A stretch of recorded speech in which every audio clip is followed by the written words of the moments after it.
Olá, meus amados, a graça, a paz do Senhor Jesus. Estamos de volta para mais uma aula. Esta é a penúltima aula desse trimestre. Teremos mais uma aula para encerrarmos o terceiro trimestre. Nós estamos estudando sobre Atos dos Apóstolos e a nossa lição de hoje é a lição de número 12, Defesas de Paulo e apelo a César. O nosso texto áureo se encontra em Atos capítulo 25, versículo 12, que diz assim: Então Festo, tendo falado com o conselho, respondeu: Apelastes para César irás. O momento em que Paulo faz o apelo para ser julgado em Roma e se apresentar diante de César. Verdade prática, dirigidos por Deus, mesmo sob pressão, tomaremos a decisão correta nos planos de Deus. A verdade prática nos ensina que os caminhos muitas vezes fogem da nossa compreensão, mas Deus estará sempre no controle, nos levando na direção certa para cumprir o seu propósito em nossas vidas. As leituras diárias estão aí, a leitura bíblica em classe em Atos 25, 7 a 12, e a nossa lição começa quando Paulo foi detido pelos judeus em Jerusalém. Paulo é preso em Jerusalém e ele é entregue pelo Sinédrio aos cuidados dos militares de Roma, né? E a partir daqui inicia-se uma série de defesas de Paulo perante autoridades judaicas e romanas. Estas defesas culminaram com um apelo a César, um termo jurídico que significava quero ser julgado em Roma.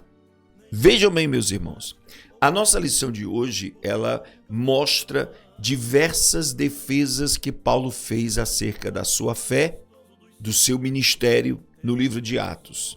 É muito interessante que você leia cada uma dessas defesas.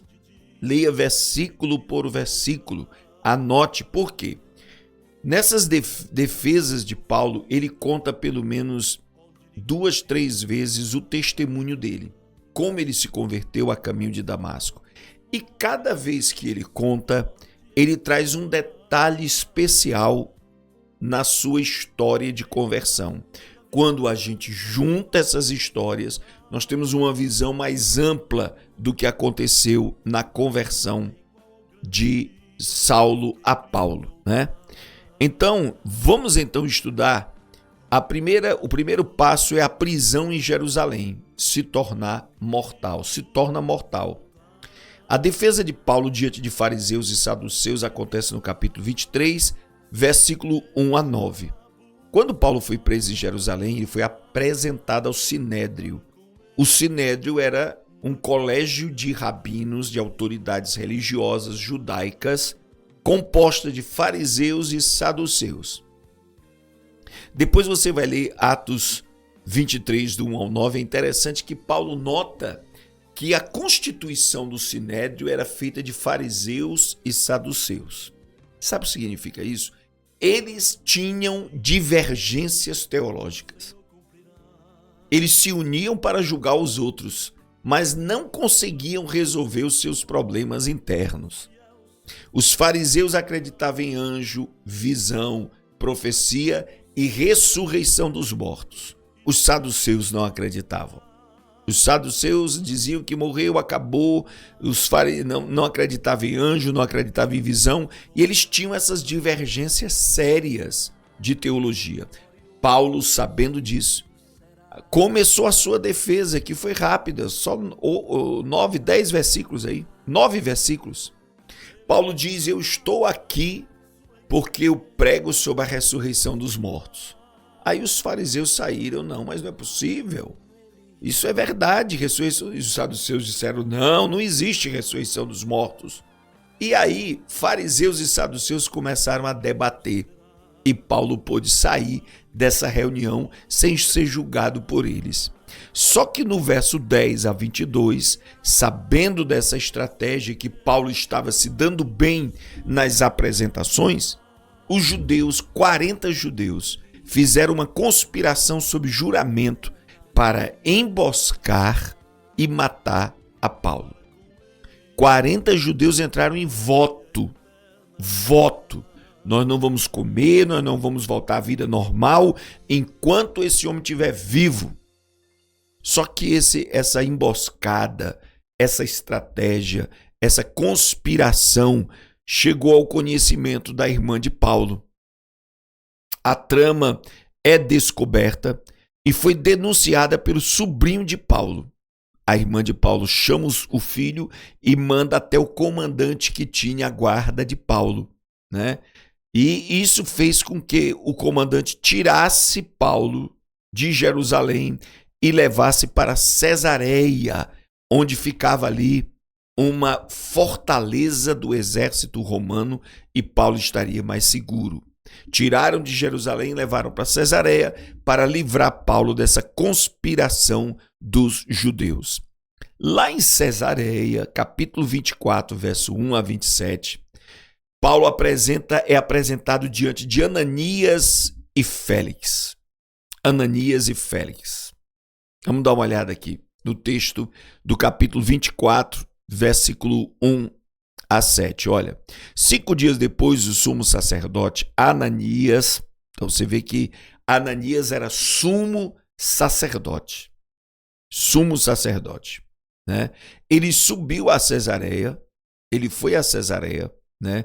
Desceu com os anciãos e um certo Tértulo, orador, os quais compareceram perante o presidente contra Paulo, né? Sendo chamado Tértulo, começou a acusá-lo. Deixa eu mostrar para você aqui. Tértulo começou a acusá-lo, dizendo: visto como por ti temos tanta paz e por tua prudência se faz a este povo muitos e louváveis serviços, sempre e em todo lugar ao potentíssimo Félix, com todo o agradecimento o queremos reconhecer. Veja que esse Tértulo, ele era um orador pago pelo Sinédrio para acusar o apóstolo Paulo. O Sinédrio se via tão fraco de argumentos, tão fraco de acusações contra Paulo, que contrataram certamente um sofista, certamente um grande e eloquente pregador para acusar a Paulo. E esse orador, como um bom político, um bom sofista, ele começa elogiando o Félix, ele começa bajulando a Félix para ver se conta com o apoio do presidente, da autoridade romana, né, sobre a vida de Paulo. Mas olha só o que acontece, meus irmãos. Vou baixar aqui, olha, a nossa apostila, a defesa de Paulo perante Félix, a partir do versículo 10 até o 21, 11 versículos aí, com muita propriedade, Paulo apresenta sua defesa diante de Félix. Vamos dar uma olhada aqui. Como é que Paulo se defende diante de Félix? Vamos dar uma olhada aqui no verso 10. Olha só. Paulo, porém, fazendo-lhe o presidente sinal que falasse, o presidente mandou Paulo se defender. E respondeu: porque sei que já vai para muitos anos que desta nação és juiz, com tanto melhor ânimo respondo por mim. Pois bem pode saber que não há mais de 12 dias que subi a Jerusalém para adorar. Olha, ele apela para o conhecimento de Félix. Félix sabia que Paulo estava pregando em Jerusalém. E não me acharam no templo, falando com alguém, nem amotinando o povo nas sinagogas e nem na cidade. Nem tampouco podem provar as coisas de que agora me acusam. Mas confesso-te isto, que conforme aquele caminho que chamam de seita, assim sirvo ao Deus de nossos pais, crendo tudo quanto está escrito na lei e nos profetas. Ele fala da esperança, ele fala da fé, ele fala da bênção, né, de servir ao Senhor. E eu quero mostrar para você, aqui, olha, a pregação que deixou Félix assustado. A partir do verso 22, a partir do versículo 22, deixa eu colocar aqui na Bíblia. A partir do verso 22, Paulo começa a dirigir palavras diretamente para Félix. Olha só, então Félix, havendo ouvido estas coisas, lhe pôs dilação, dizendo, havendo-me informado melhor deste caminho, quando o tribuno Lísias tiver descido, então tomarei inteiro conhecimento dos vossos negócios. Quer dizer, ele adia o veredito, ele não quer julgar Paulo naquele momento, porque ele precisa se inteirar, saber o que realmente aconteceu. E mandou ao centurião que guardasse em prisão, tratando-o com brandura, e que a ninguém nos proibisse servi-lo ou vir ter com ele. Paulo poderia receber visita, Paulo poderia estar recebendo os discípulos ali, né? Tal foi a defesa de Paulo, que ele apelou exatamente para o conhecimento religioso de Félix. E Félix diz, vou esperar Lísias, o tribuno, descer para me contar o que realmente aconteceu lá em Jerusalém. A pregação de Paulo ali na cadeia, deixa eu mostrar aqui, né? Alguns dias depois, vindo Félix com sua mulher Drusila, que era judia, mandou chamar Paulo e ouviu acerca da fé em Cristo. Certamente Drusila, esposa de Félix, se interessou em ouvir Paulo. Félix deve ter comentado com ela e ela quis ouvir. E olha, e tratando ele da justiça e da temperança e do juízo vindouro, Félix, espavorido, respondeu, por agora vai-te e em tempo oportuno te chamarei. Te chamarei. Aí veja, esperando ao mesmo tempo que Paulo lhe desse dinheiro para que o soltasse, pelo que também muitas vezes o mandava chamar e falava com ele. Mas passado 2 anos, Félix teve por sucessor a Pórcio Festo. E querendo Félix comprazer aos judeus, deixou Paulo preso. Aqui a gente vê, meus amados, como a política, as tramas do poder são extremamente cruéis. Veja que Félix não conseguiu achar nenhuma acusação fundamentada para condenar Paulo. Não achou. O que acontece? Ele passa 2 anos questionando, argumentando Paulo respondendo a ele, no intuito de Paulo lhe pagar propina para soltá-lo. Paulo não fazendo isso, Félix é substituído por Festo, por Pórcio Festo. E para agradar os judeus, ele não solta Paulo. Quer dizer, Paulo permanece preso por capricho das autoridades judaicas na política romana. Mas no fundo, nós sabemos que havia um propósito maior dentro dessa história, né? Então veja aqui, no nosso ponto 3, Paulo sob guarda de Festo. Do capítulo 25, do 1 ao 27, Paulo agora está sob o domínio de Festo, novo governador de Cesareia. Os judeus querem persuadir Festo, verso 1 a 5. Em viagem para Cesareia, Festo se demora em Jerusalém, onde sofre tentativa de persuasão pelos judeus para trazer Paulo.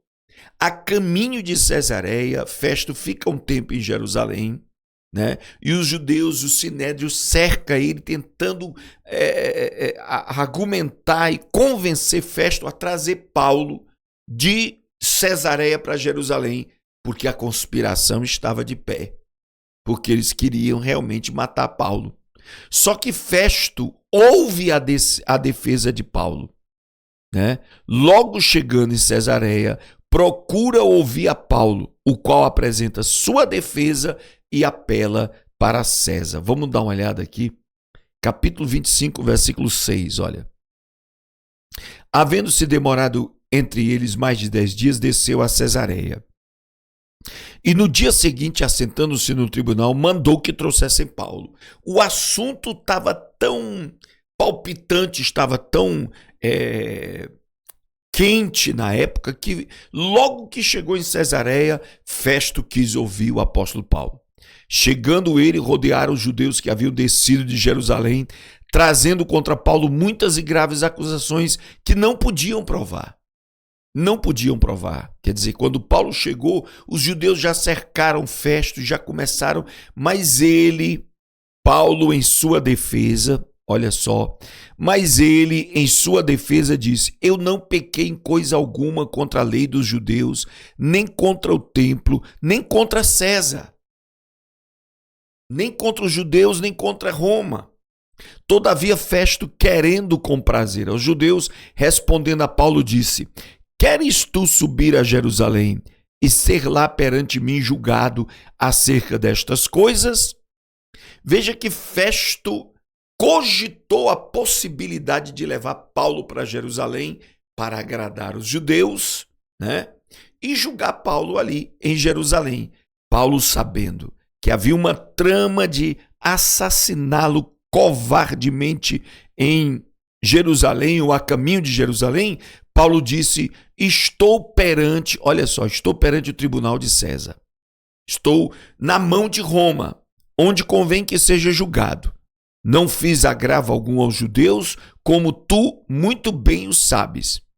Se fiz algum agravo ou cometi alguma coisa digna de morte, não recuso morrer.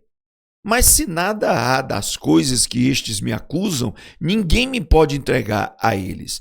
Aí olha só, essa expressão aqui, apelo para César. Paulo, temendo que Festo levasse ele para Jerusalém, né? E lá os judeus levassem a cabo a conspiração, o voto e a estratégia de matá-lo. Paulo diz: não sou acusado por nenhuma prova contundente e eu estou na mão de Roma. Então eu apelo para César. Essa expressão, apelo para César, era uma declaração jurídica. Era um decreto de autodefesa dizendo: quero ser julgado em Roma, bem distante de Jerusalém, não estou mais na mão do sinédrio, não estou mais na mão dos religiosos, eu quero ser julgado por um tribunal civil lá em Roma. E aí, meus amados, é que Festo diz assim: tendo falado, correspondeu: apelastes para César irás. E passado alguns dias, porque, amados, quando uma pessoa dizia: eu apelo a César, os governadores de Roma não podiam mais fazer nada. Nem julgar Paulo eles podiam. Teriam que mandar Paulo a Roma. Sabe? Isso aí era algo muito sério. E aí, o que acontece? Olhando aqui na apostila, Festo e Agripa conversam com Paulo. Festo e Agripa. Agripa e Festo discutem a situação de Paulo, gerando interesse em Agripa de ouvir a história. Do verso 13 ao 27, Festo chama Agripa e vão conversar sobre o apóstolo Paulo. Está aqui, do 13. Agripa e Berenice vieram a Cesareia e eles conversaram. Certo homem foi deixado por Félix aqui preso, por cujo respeito os principais dos sacerdotes, estando eu já... Sabe, ele conta como que os judeus estão querendo a cabeça de Paulo. E Agripa fica extremamente interessado em saber. Agripa, meus irmãos, não era um nome pessoal. Não era um nome como José, Paulo, Henrique, não. Era um título. Agripa era um governante político dos judeus. Não era do sinédrio, não era religioso, era político, era o braço de Roma no meio dos judeus. E Festo, que era de Roma, conversando com Agripa para saber o que faria com o apóstolo Paulo, né? Aí vem aqui, a defesa de Paulo diante de Agripa, do verso 1 até o versículo 32. Quem era Agripa? Agripa era membro da família de reis de Judá, os Herodes. O nome Agripa significa aquele que nasce invertido, saindo-lhes os pés primeiro, né? Saindo-lhe os pés primeiro. Quer dizer, Agripa era da família dos herodianos. Era o braço político, não religioso, político de Roma em Judá, no meio dos israelitas, né? Eles que reinavam na terra de Israel e mantinham Israel submisso a Roma. né? O testemunho poderoso de Paulo, do verso 1 ao 23 desse capítulo, temos um dos mais detalhados testemunhos pessoal de Paulo. Merece toda a nossa atenção nesse texto do verso 1 ao 23, que eu quero abrir aqui para a gente olhar. É o capítulo 26. Ó. Depois Agripa disse a Paulo: é permitido que te defendas. Paulo, estendendo a mão em sua defesa, respondeu: tenho-me por feliz, ó rei Agripa, o rei de Israel, né? De que perante ti me haja hoje de defender de todas as coisas que sou acusado pelos judeus. Ele começa a fazer a defesa, conta como foi a conversão dele, conta como ele perseguiu os cristãos, conta como ele viu Jesus. Esse testemunho é tão forte que ele termina aqui, ó. Ele termina aqui: crês tu nos profetas, ó rei Agripa? Bem sei que crês. E disse Agripa a Paulo: por pouco me queres persuadir a que me faça cristão. Quer dizer, por pouco você não me convence a ser cristão. Aí Paulo diz: provera Deus, quisera Deus, Deus se agradasse, que ou por pouco ou por muito, não somente tu, mas também todos quanto hoje estão me ouvindo se tornassem tais quais eu sou, exceto nestas cadeias. Que testemunho lindo e maravilhoso, né? Foi algo tão forte, irmãos, que apartando-se dali uns com os outros, este homem nada fez digno de morte ou de prisão. Agripa disse a Festo: bem podia soltar-se esse homem, se não houvera apelado para César. Até parece que aqui Paulo cometeu um erro em ter pedido para ir a César, mas não. A gente vai ver na próxima lição como Deus usou desse apelo, dessa obrigação de ir a Roma. Veja que Agripa, rei dos judeus, não encontrando crime em Paulo e percebendo a consciência, o conhecimento, a integridade doutrinária, a fé pura de Paulo, Agripa queria soltar Paulo. Disse para Festo, governador de Cesareia e de toda aquela região, disse: Festo, bem que se podia soltar esse homem. Ele não cometeu crime nenhum, né? Mas ele apelou a César. Para César, ele tem que ir. Veja que qualquer pessoa podia ouvir e questionar Paulo, mas nenhum outro tribunal de Roma dos judeus poderia julgar Paulo. Ele teria que ser levado a Roma, né? Então tá aqui, olha, ele acreditou nas palavras de Paulo, ficou persuadido, mas agora ele tem que ir para Roma. Na próxima aula, a gente vai ver essa viagem para Roma e o que aconteceu em Roma com essa viagem de Paulo. Eu quero aproveitar e avisar você que a nossa revistinha, a nova revistinha do módulo do trimestre 4, do quarto trimestre, Juntos Somos Melhores, já está pronta e eu quero que você adquira para você estudar outubro, novembro e dezembro conosco sobre a comunhão da igreja, como é importante estar em comunhão na igreja do Senhor.